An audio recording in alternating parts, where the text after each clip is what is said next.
Now, Australians are lucky enough to have both excellent healthcare and freedom of religion. But what happens when the two come into conflict? Patient X is a Jehovah's Witness. His religion forbids him from accepting the blood transfusion he needs to treat the cancer in his lungs, spleen and lymph nodes. And because at 17 he's legally still a child, the next stage of his life or death battle is happening not in hospital but in court.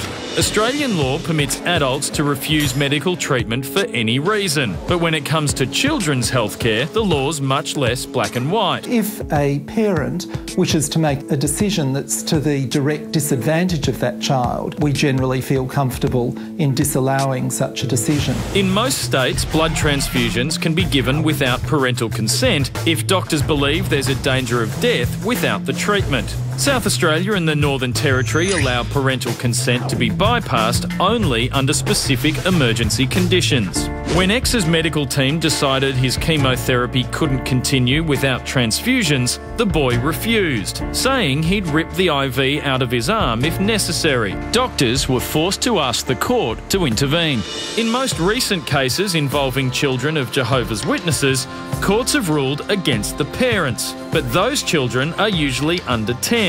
X is just a few months short of 18, and he's asking the Court of Appeals to consider him an adult. The progress from being a child to an adult who is assumed to be able to make any decision is a continuous one. So there are grey areas. Lawyers for the hospital have suggested X's religious upbringing has, quote, cocooned him, so he may not be fully aware of his own best interests. Clearly it's possible that such a young person will be able to make a mature, fully informed decision, but it's also possible that there would be circumstances in which it might be considered that that decision wasn't a free one and that it was the result of coercion. X shares his beliefs with 8 million Jehovah's Witnesses around the world. When his birthday comes around in the next couple of months, do we really expect him to change his mind along with his age?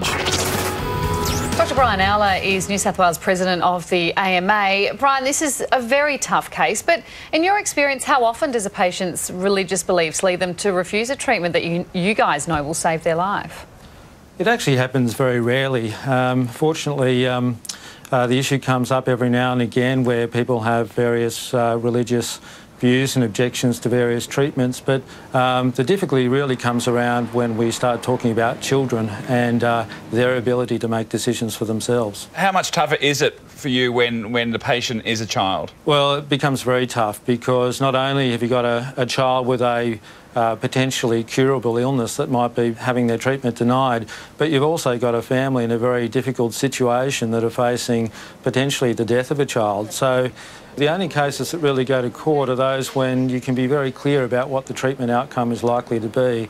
In my own experience, I've come across a child with a brain tumour where the family decided that they didn't want to go ahead and have post-operative radiotherapy because of religious beliefs, and realistically, that treatment was only going to extend the life of the child by a very small amount, and so we didn't pursue that through the courts and we respected the family's decision. But if you have another situation where that treatment could actually save that child's life, the thinking is that they really shouldn't be held to the religious beliefs of their parents. I mean, Brian, we're talking about this very calmly now, but I can imagine when these conversations are being had, emotions are running high, and it is, such a critical period of time, which makes it even harder.